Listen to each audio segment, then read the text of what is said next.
Good afternoon. Thank you for taking some time to join us today. We're going to be speaking about overall equipment effectiveness and how it interrelates with energy management. I'm Colin Lee, the Vice President of Sales with EdgeCom Energy.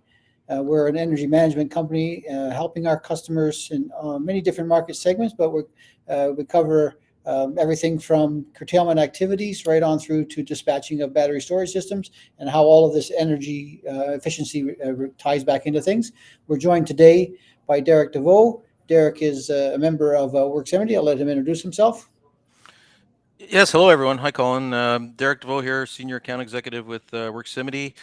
Worksimity is basically a performance management solution that helps our clients improve operational efficiencies related to overall equipment effectiveness, productivity, profitability, and resource accountability. Thanks for allowing me to join today. Awesome. Thank you for taking the time.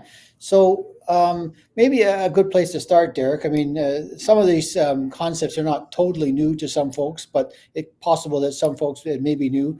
Maybe we can start at a high level and drill down a little as we go. Maybe you could share, in your opinion, sort of what is overall equipment effectiveness? What does that mean? Yeah, sure. So OEE, the term, it's a key performance metric used in manufacturing and production environments, and it measures the efficiency and effectiveness of equipment or processes. OEE is basically calculated using three factors: availability, performance, and quality.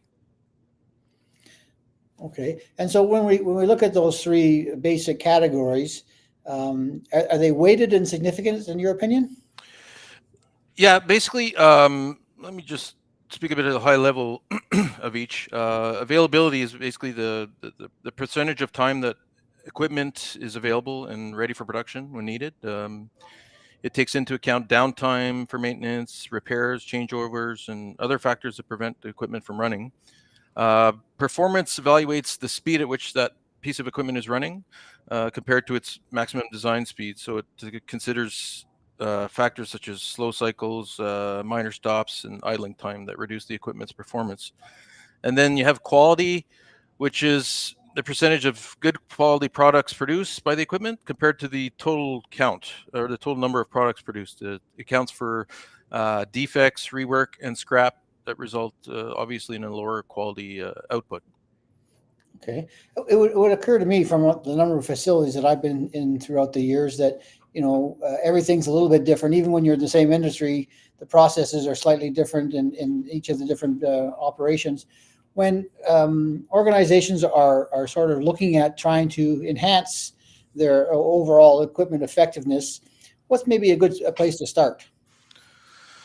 We always like to say low-hanging fruit, Colin, but it's really different for many organizations. I mean, I think the biggest challenge I'd say is maturity and adoption. Every company is different in terms of what their KPIs or operational performance or sustainability goals are. It could be as simple as, I mean, I'm throwing out some applications there, but it could be simple as counting products at the end of a production line case sealer. It could be, measuring in real time the percentage giveaway in an electronic scale. It really depends on what the client's objective is, and at what maturity or adoption level they're at. Okay. I think, as it relates to overall equipment effectiveness in the relationship with energy management, I mean, it's probably the very fundamental thing that we need to start with is, if you're not measuring, how can you be managing?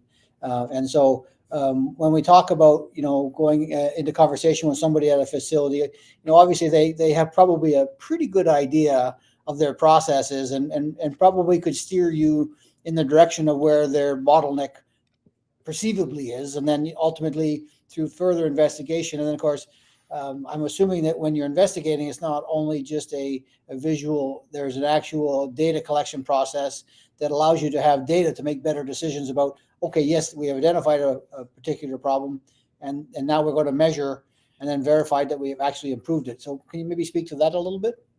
Yeah, definitely. I mean, basically, our approach is organizing a site visit or just walk the floor of our clients' operations, get a bird's eye view of what current state looks like, what are the bottlenecks, and on our end, where would be the optimal points of connectivity. And usually, the client's very forthcoming on terms of where his bottlenecks are. He has a very good idea, so we'll actually connect, or using IIoT device, connect to that specific measuring point and start collecting data from the get-go and provide the client a visualization or a baseline of what their performance looks like. Okay, so walking into a facility, obviously the people you're connecting with are familiar with the facility and can give you clues to where these bottlenecks are. What when you go past that initial bottleneck and you're looking for new opportunities, what are some of the clues that you can identify that help you pick out ways to improve things for these different individual organizations? Seeing that we have such a large repository of clients, peers to whatever industry that specific client that we're dealing with, we already have a good idea of where the other opportunities are. But again, I scale back to clients' maturity and adoption, where OEE or the data wasn't accessible over 10 plus years ago. Now it is, and you're showing them a baseline of their performance from the get-go. So let's start. Let's build at scale. Let's start with one opportunity or one production line. Let's scale, 3, 5, 20, and another site, a facility, production lines, and grow from there. But in addition to the experience that we have, I have to say we have a very strong support group that are all former continuous improvement experts within the manufacturing world, and they're very helpful in finding those opportunities and providing a client let's say a roadmap of how they can gain value with this type of technology. Sure. Okay. Just out of curiosity, when we think about any given manufacturing facility, all their processes are going to be unique, but there tends to be a common thread in there. I mean, they all have resources for gas, water, electricity, this kind of thing. When you're talking with people who are looking or turning to you, is there any particular area you turn first to sort of, okay, if you haven't identified a particular problem, let's look here first and see what's going on. Let me evaluate, and then we can determine where we're going to take our measuring points. Is that something you might do? Yeah, definitely. I mean, again, it depends on the size of the client, maturity level. Some clients will have a CI team, others it'll just be operations or maintenance. So I mean, you could start, like I said, something very small. Just start collecting data. It could be counting boxes and providing the client an idea of throughput. It could be, resource accountability, where we're monitoring the client's breaks, lunch, changeover, and helping them improve on those baselines. Okay. So in any given facility, you could be evaluating, gathering data on multiple of different processes and trying to improve those overall equipment efficiencies in those individual categories. So maybe it might be worth a while to give an example maybe of a particular scenario where you were introduced to the facility, you talked with the staff, you determined what you thought the opportunities were, and then walk us through the steps that you took to first identify and then begin to build your business case to justify the monitoring, and then from the monitoring into the verification and the end result of what the overall equipment efficiency contributed to the bottom line. Right. So our sales process is, I'd have to say, unique, but it's very helpful to clients beginning on this journey, right? So when we're doing those site assessments, we might find we might open Pandora's box, so to speak, through I'd say a proof of concept process here. Once the measuring point has been identified, I'm giving you an example of one client. It was on a horizontal form filled seal repack, and we were measuring the cycle time to package the product, and they had no existing tools to monitor or identify those metrics to begin with. But once we started to connect and measure the baseline performance of the machines, or of that machine, sorry, um, we identified so many different opportunities related to resource accountability, OEE, and just through 30 days of data collection, um, we were able to present them with a visualization of a multi-million dollar missed opportunity in units or products that weren't being packaged or output. That sounds interesting. So, when you started to measure the, I guess the form, fill, and seal, you're counting cycles. Is that what you were doing? Correct. Yeah. So maybe just go a little bit more detail about the type of hardware that you used Hmm. to get the data, and then once you had the data, how you used your analytics to help identify. Because you mentioned there that you said the end result was a $1 million missed opportunity, so to speak. Maybe just go a little bit deeper there if you could. Yeah.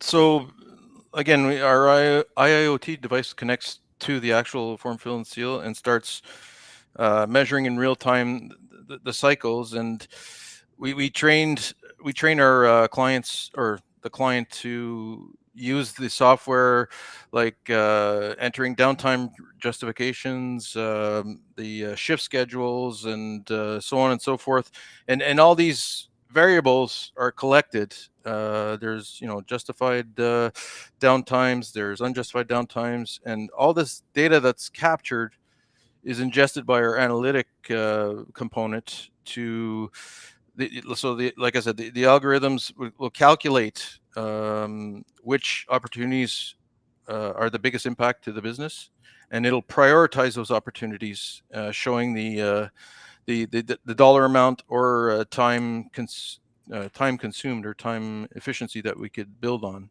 through those improvements. Okay, so in your experience, when you're looking in using this example of the form, fill, and fold, seal, whatever it was, this is where the initial focus was. Does it occur sometimes that you realize that maybe the backup is the processes earlier are causing the backlog, or even though this is the point of pressure, other areas can be improved as well? Oh, absolutely. I mean, that same customer has multiple. Well, because they do package, the weighed package, they have electronic scales, and those packages are manually filled to their norm of 1%, what we call giveaway.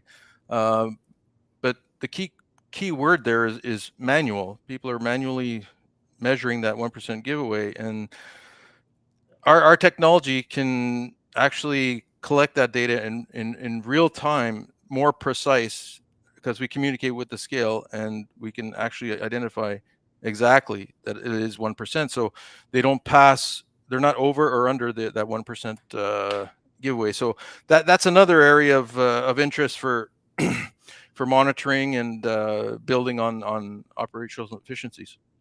Okay, so can you maybe go a little bit deeper? And so now you've identified the potential bottleneck. You've put some IoT devices in place to get real time data, and now you're going to take that data and apply your data analytics, and you're going to come back and make some recommendations. Can you talk a little bit about how you present the data analytics and how it looks to the end user? Because at the end of the day, oftentimes there's a team on the other side that that need to buy into the whole concept. So you need to have presentations available to highlight things to perhaps a finance person who doesn't even see the production floor. So can you speak a little bit about how you guys do your data analytics? Sure. So the analytics piece of it, a lot of it is all automated reporting. Again, I mentioned like the algorithms calculating the real time data capture opportunities and then prioritizing those opportunities. In addition, we also show the performance trends of all those. If it's multi-facility, all those multi-facilities related to OEE, availability, quality. That's all automatically generated through that analytic component.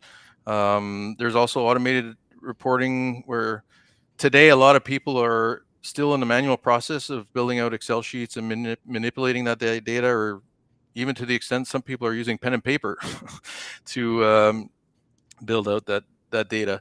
But we have an automated reporting feature that shares automatically with key stakeholders of the business. It could be shared, any frequency you like. It could be shared weekly, biweekly, monthly. Whereas instead, you're eliminating that resource or that time spent building out report details. Okay, it just dawned on me. Forgive me, everybody. I should have mentioned at the beginning that we're going to host some questions and answers at the end, or you can post them in the chat. I apologize for that. I should have mentioned that off the get go. So in terms of this reporting that you're able to do, can you talk a little bit about then what kind of return on investment that you're typically uncovering for these people when you obviously the return is related to the particular application and so on, but just typically the kind of returns that customers can expect. Mm-hmm. So general rule of thumb is minimum 6-to-1 ratio. That is, for every dollar spent on this technology, you'd make $6. But in some instances, I've seen. I mean, one client, we had two proof of concepts running, and we showed, X million a dollar for one line and then double it on the other line, all because there was more changeovers of products, and we really found the root cause of the larger return on the second line. So yeah, it's really application dependent, and we really have an opportunity here to show the client, and we actually validate in the readout part of the process. I mean, we validate, does this make sense to you? And 99.9% of the time they're like, yes, they agree, based on the the ROI data, that not just the data that we captured, but we also do our calculations based on assumptions that we identified in this site visit. That 6-to-1 ratio is pretty exciting. Yeah, it is. And I'm sure that I've been in many businesses over the years, and a lot of times we've been doing it that way for years, so we continue to do it that way, not even realizing the opportunity. So that's a good insight to see. What I would like to hear your opinion on. There's different types of processes. Some processes run 24/7, the same thing nonstop. Mm-hmm. And then there's others that are more of a batching type process where they're changing their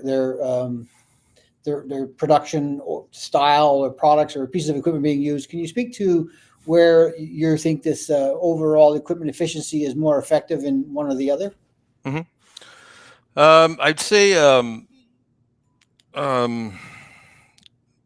for process control, like discrete manufacturing or high volume, high mix, it really application dependent. I mean, it really all depends on what are their metrics today. I mean, discrete manufacturing or like, let's say, connecting to CNC and lathes and stuff like that. It's really hours, downtime hours is a key component, and missed units, of course, made.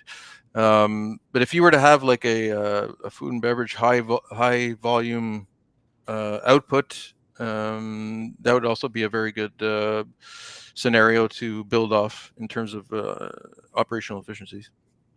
Okay, so it's pretty much wide open. It's not, your services and technologies are not specific for any one of the two categories. Either one is a good opportunity to explore.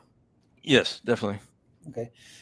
Did you want to share maybe another example that you could recall from the past? Oh my God, where do I start? No, I think I just want to mention that the challenge today is really getting in the door, right? It's you're selling, or you're selling. You're trying to show value to a client that you're basically. I like to say you're telling you're telling the client their baby's ugly, more or less. You get in the you're trying to show them a visualization of their production operations where they already have a current metrics or a current calculation that they've done, but when 80-85% of the time, once we get in and connect and measure, there's a huge discrepancy there. And it's about building a trusted relationship with them, and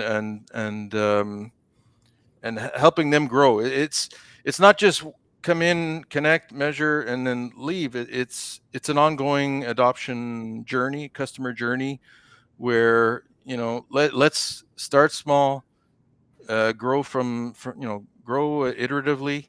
So not just build on that trusted and relationship, but also build off growing at scale. So your investment is protected. Okay, thank you. So what we learned from this, and part of the subject matter today, is to talk about the synergies between overall equipment efficiencies and we at energy management as a source. I mean, certainly making your processes more streamlined is certainly going to bring greater value to the bottom line. Where the synergies start to come into play from our perspective is that when you're measuring your efficiencies, but you also want to measure your consumptions and costs and emissions. And so at Edgecom Energy, we do a lot of energy monitoring that basically runs hand in hand with the efficiency. The more, if you're looking at how efficient your processes are, if ultimately you start to become more efficient, you start running the equipment better, perhaps even longer, you're going to have a greater cost in your energy costs, and you want to be able to correlate that back to your output at the end of the day. So what we do at Edgecom Energy that sort of dovetails with Worksimity and why we're partnering with them is that we have a very strong presence. We use similar to them. We use IoT devices. Perhaps one of the unique things, from my perspective anyway, is that we use a network independent technology, often referred to as LoRaWAN, long range radio frequency. I think, Derek, you folks use the same kind of technology, if I'm not mistaken. Mm-hmm. Correct. And so when we do our testing, whether it's the overall equipment efficiency evaluations or the energy management evaluations, we're operating independent of your internal network. So this tends to make the IT people quite happy, because now you're not messing with their network. You don't need Wi-Fi. There's no security risks. So what we're able to do between the two of us is to be able to use our IoT devices to help you in a way that gives you that real-time visibility, and then gives us some data that we can apply our data analytics to. And then, of course, from that, we can get some measurements. And both the Worksimity platform and the Edgecom Energy platform, we're using back-end analytics. We have what we refer to as an AI energy co-pilot. And so from my perspective, when we talk about energy efficiency, the way we do it in the facility, or when we do it with customers, is let's talk about the high level first. Much like we did with Worksimity, we say, what is energy management? If you can't measure, you can't manage. But once you realize that you're getting data, I think I get from a lot of people, that's great. Now you give me more data. What the heck am I going to do with this data? and Tell me, Colin. Tell me more. Yeah, and then comes I got this. What I often hear is analysis paralysis. I got so much, I don't know what to do. Don't even talk to me. I don't want to talk about it. So, I mean, this is where these platforms that both Worksimity and Edgecom Energy are working towards, is that we utilize the data to come into our back end, and we have in the case of our energy management, we use an AI tool that basically you can have all the data. You can download the data out your yin yang if you want. and just ask for it from any perspective. What sensor do I want the data from?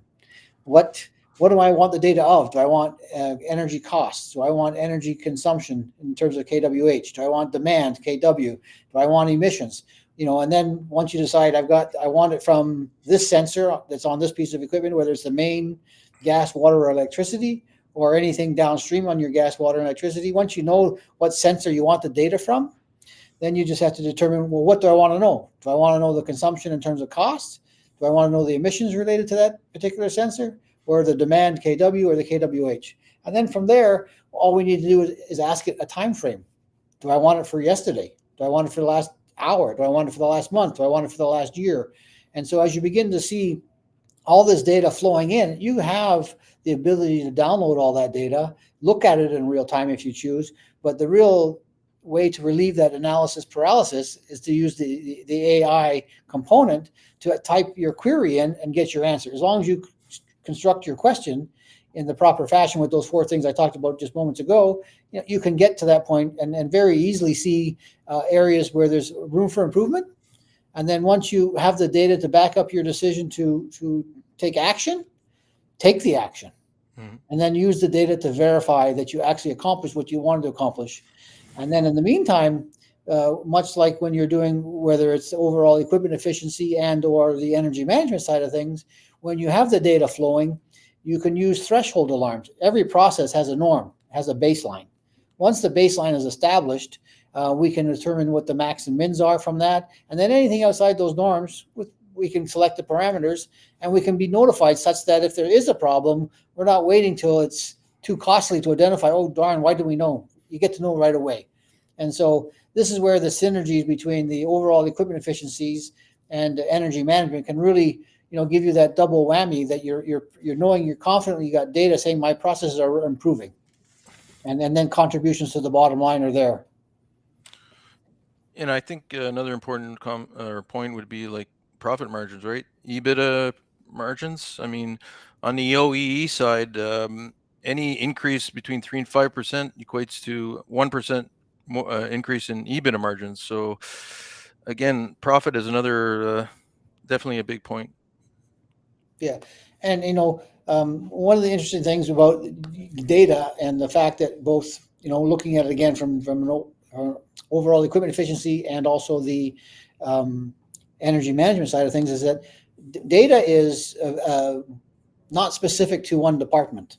There's many stakeholders within the organization that can use that data. For example, it could be someone from a financial position looking, say, okay, I see all this data coming.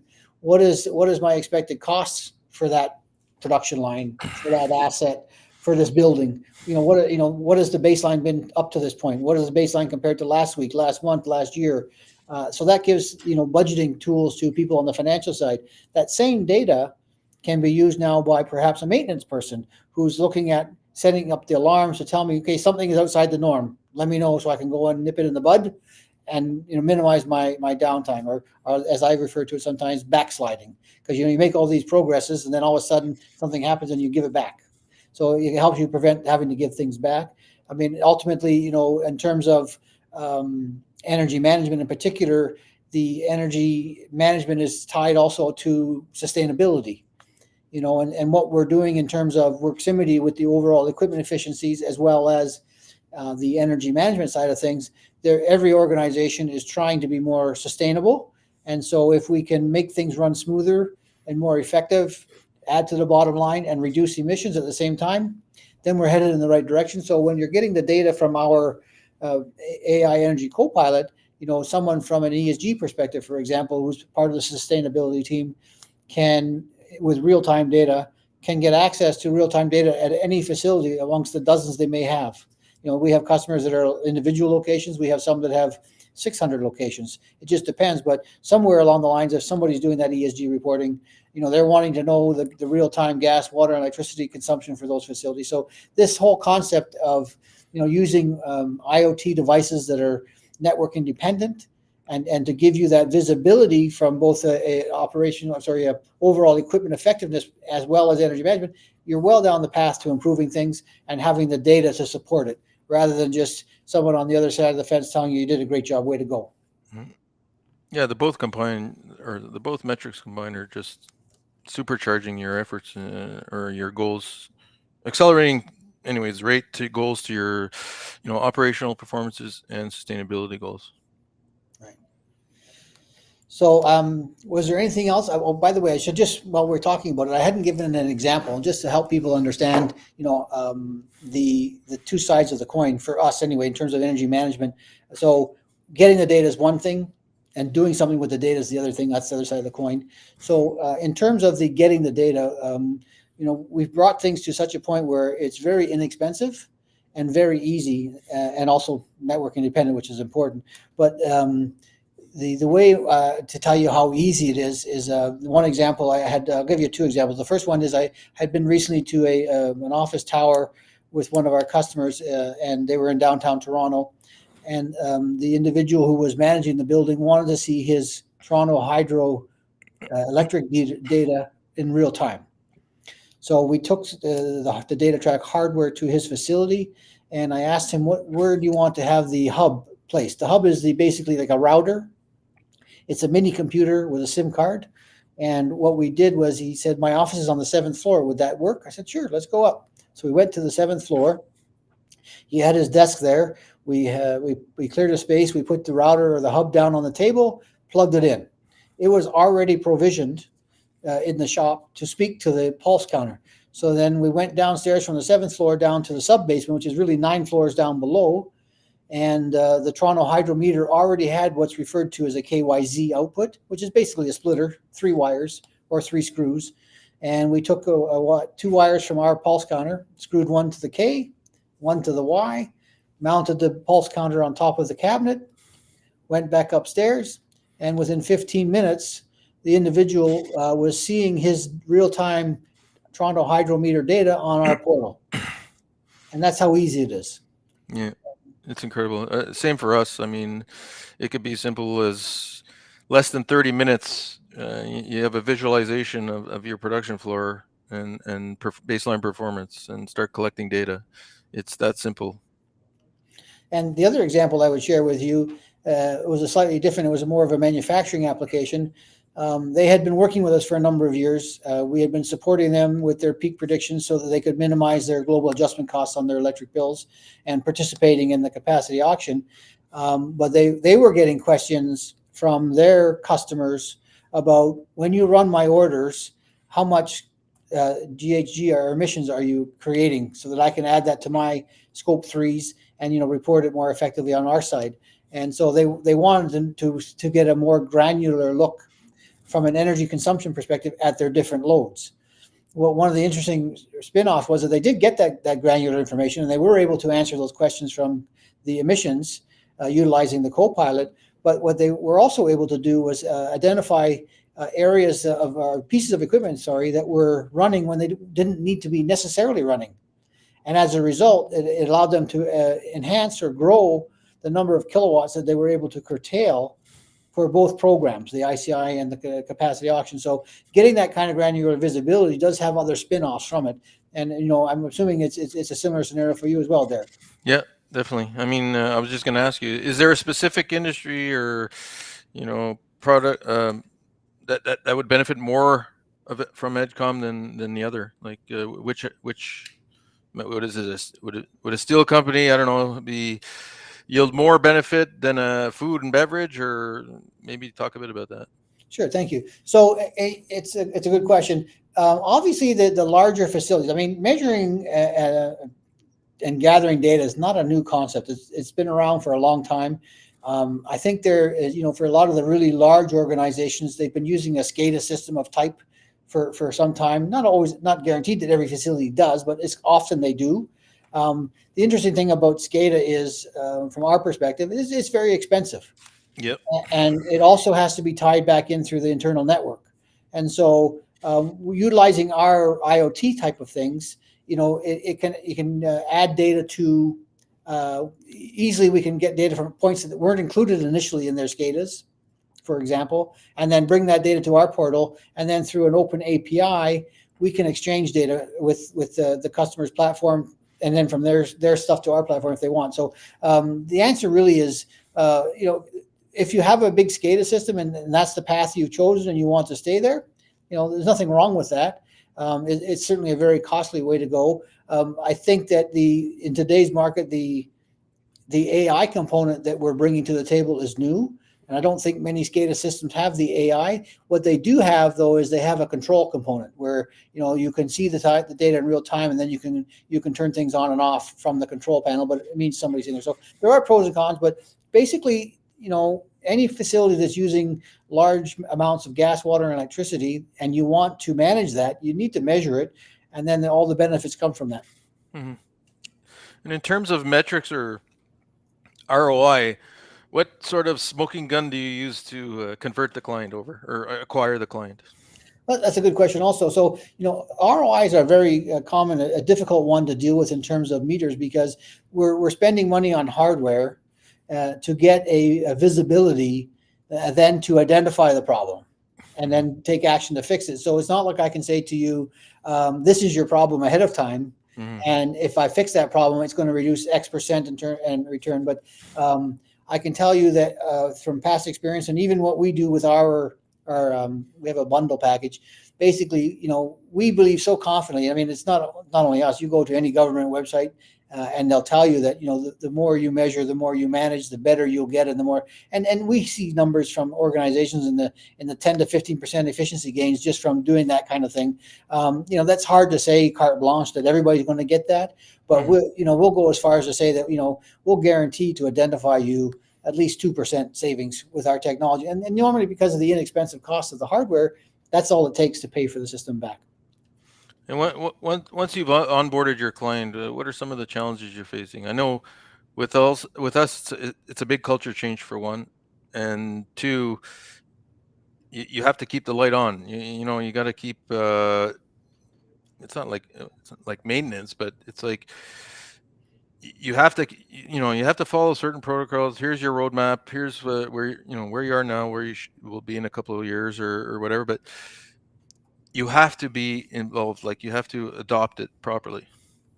Yes, and what we experience with our customer base is they're always very happy to see the data, and then with the induction of our AI Copilot, they're ecstatic that now they don't have to do so much Excel spreadsheet comparison, moving things around. I think perhaps one of the better problems we have is that once the customers begin to see the data and they begin to use the Copilot, they start to ask questions that, well, could you do this? Could you do that? And it can take us in some directions that we don't necessarily want to go. Mm-hmm. But one of the true values that I believe we offer the marketplace is that this whole back end is created from the ground up in-house with our data analytics and science team. We've got some very qualified people, and we believe that customer feedback is valuable. Mm-hmm. I always tell customers when they ask me for something, you know what, I've heard and been in conversations with our data science team, and that's on the table. It's not going to come right away. I can't take a wand and just wave and say, hey, you got it. But just an example, at one point in time, we were showing people all of the real-time electricity consumption. And then the light bulb went off for our customer and said, well, where's the cost? I need to see the cost. So again, we have to go gather the 5-minute demand data, costing data from the system, from the grid, and build that all into our back end. And we did that, So a most recent one was I have multiple buildings. I think he said I had in the neighborhood of 200 buildings. And so the way our back end works is you identify a location, then you identify the individual sensors that are placed into that location, and then you can build your reporting about the individuals or a group of them or all of them. But he wanted to see in one spreadsheet, he wanted to see the main electricity consumption from all those 200 buildings. So again, it turned out rather interesting. I don't profess to be the data science guru, but I've got them on my team. And I went to them and they said, oh, that's an easy one. We're just going to create a whole new location. Yep. And then we're going to place in that location just the mains from all the other, because each device has its own unique number. So it's that's the kind of stuff that I wouldn't call them problems, but good problems. Customers are asking and challenging us, and we're able to respond. Yeah. I agree. Same with us, and I think I can attest to why we have such a synergetic partnership. Is that client feedback is very important to us. If they have small requests or big requests, our product team are flexible and very intelligent. That they'll in no you know it'll be on a priority list and it'll get done in very little time. So Yeah, there's one other thing I would say about both WorkSimity and Edgecom Energy is that when you become our customers, it's not like we sell you and we leave you alone. I mean, yes, we have the data collection devices in the field mhm, that are bringing the data to our platform, and yes, our platform is doing data analytics to give you actionable insights mhm, and then drive you into that area of improvement and cost savings, and then verifying. But we have a whole host of energy certified energy managers on the team that we're here to act as consultants with you and your team and support you. It's not like you're just going to buy something and you're never going to be involved with us again. So it's an ongoing and growing relationship. So nothing more valuable than to land with a customer and expand with them. yeah, I completely agree. It's so important. If you're not, let's say, in sync in the beginning, and taking the necessary steps to be successful with this technology, it's not gonna work. We've had clients where, oh yeah, we're fine. We'll do everything on our own, and in the end, they're not our clients anymore because they didn't see the benefit, and there wasn't that commitment or that trusted partnership in the beginning to go along that journey, that customer journey. So it's Okay. very important. Well, thank you for sharing with us today. I'm just going to stop the Q&A, so to speak, now Mhm. from our side, and maybe invite anybody who's listening, if they'd like to ask any questions, we'd be happy to address them for you.